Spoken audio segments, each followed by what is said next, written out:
కావాలని మీ కలను నెరవేర్చుకోండి. సంప్రదించండి హెగ్డే ఫెర్టిలిటీ, హైదరాబాద్, తెలంగాణ.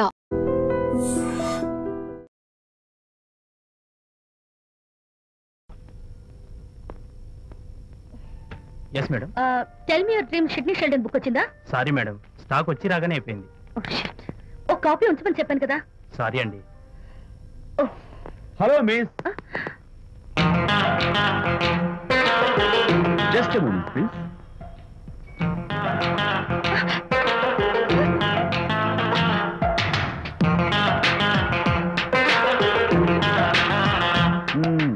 మీరు ఒక పురుగు. వాట్? పురుగా? You mean insect?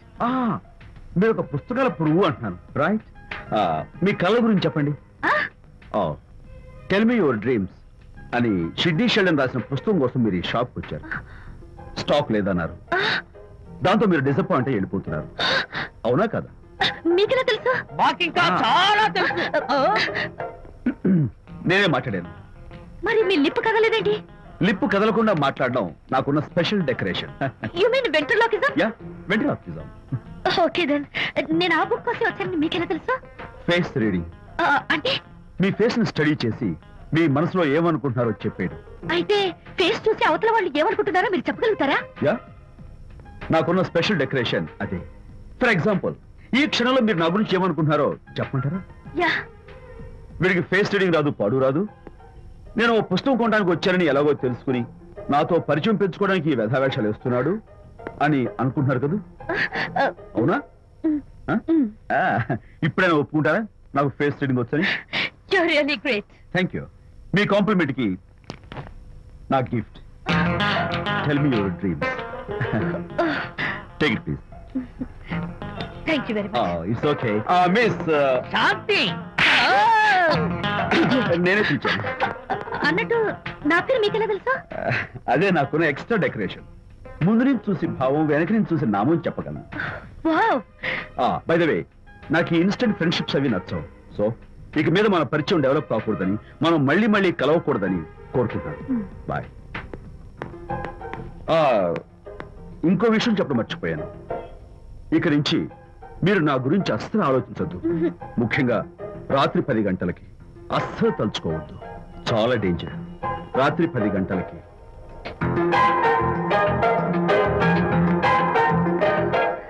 Typical guy.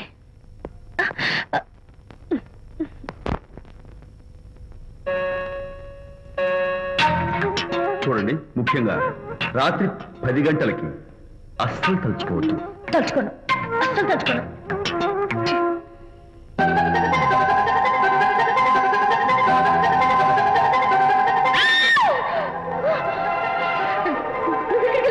తలుచుకున్నా వచ్చాను.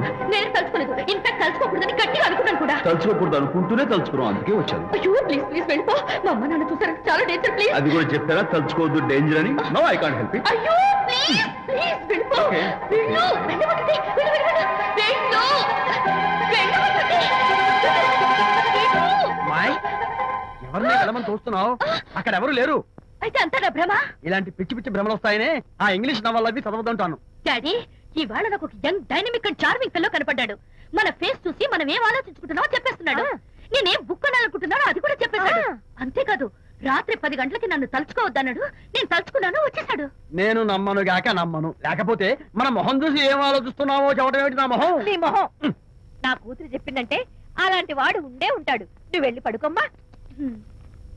భర్త మాట గడ్డం వస్తే రౌరవాద నరకాలు పట్టిపోతావే పాపిస్తానా అన్నాడు సరళ తండ్రి తన భార్యతో ఈ నవల్లో. డైరెక్ట్ గా నన్ను తిట్టే ధైర్యం లేక నవల్ని అడ్డం పెట్టుకుని తిట్టే చవట సన్నాసి మీరని నాకు బాగా తెలుసు. పదండి పదండి. అమ్మాయి పడుకున్నావు కదా, ఏమీ వెళ్ళలేదు కదా.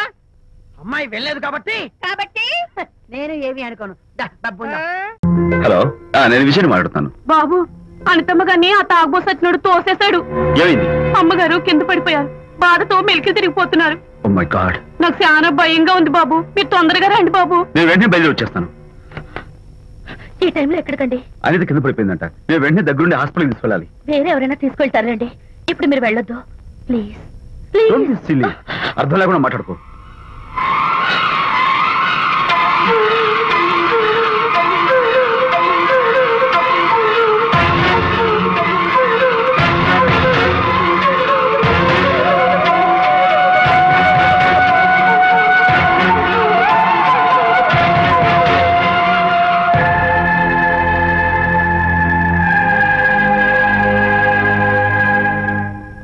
డాక్టర్ అనితకి నథింగ్ టు వరీ. కాలికి దెబ్బ తగిలింది కాబట్టి పర్వాలేదు. అదే కడుపుకు తగిలింటే అబార్షన్ అయి ఉండేది.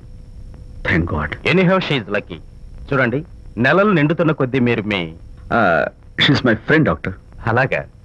పెయిన్ ఎక్కువగా ఉంటే ఈ టాబ్లెట్స్ వాడండి. అలాగే డాక్టర్. ఇంత చిన్న దెబ్బకి అంత ఇదైపోతావేంటి విజయ్? చిన్నదేం కాదు, జరగకూడదు జరుగుంటే చాలా పెద్ద అయ్యేది. నువ్వున్నావుగా. సర్లే, డాక్టర్ ఏం చెప్పారు తెలుసా?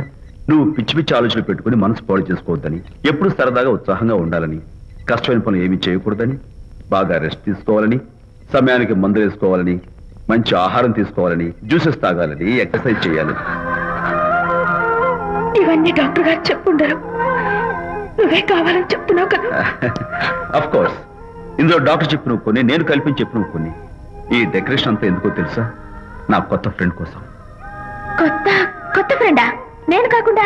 ప్రస్తుతం నీ కడుపులో రెస్ట్ తీసుకుంటున్నాడు. రేపు బయటకు వచ్చాక నా చెవి పట్టుకుని, ఎరా భడవా, మా అమ్మని బెస్ట్ ఫ్రెండ్ అంటావే, మరి తను ఎలాగైనా చూసుకోవటం, నువ్వు చేసిన తప్పు శిక్ష ఉండో తెలుసా? నేను నీ బట్టల మీద, ఆ తర్వాత నీ మీద పోసేస్తాను అన్నాడు అనుకో, ఆ అత్తల సువాసనలకి, ఆ గుహాళింపులకి నేనేమైపోవాలి, నా బట్టలేమైపోవాలి. కాబట్టి అమ్ముడు, నా లిటిల్ ఫ్రెండ్ కోసం ఇక్కడి నుంచి నువ్వు నా మాట వినాలి, తప్పదు. ఓకే విజయ్, నువ్వు నా తోడు లేకపోతే నేనేమైపోయేదాన్ను. నీ ప్రేమ అభిమానం చూస్తుంటే నాకేమనిపిస్తుందో తెలుసా? మళ్ళీ జన్మంటూ ఉంటే నీ కడుపులో వచ్చి పాపాయిని పుట్టాలనిపిస్తోంది. ఎందుకంటే ఎలా చెప్పాలో. ఊరుకో. మా అనిత ఎప్పుడు ఇదొకటి అనితలాగే సరదాగా, హుషారుగా, అల్లరి చేస్తూ, గోల్ చేస్తూ ఉండాలి. Okay, come on, cheer up. That's good. Come on, let's go.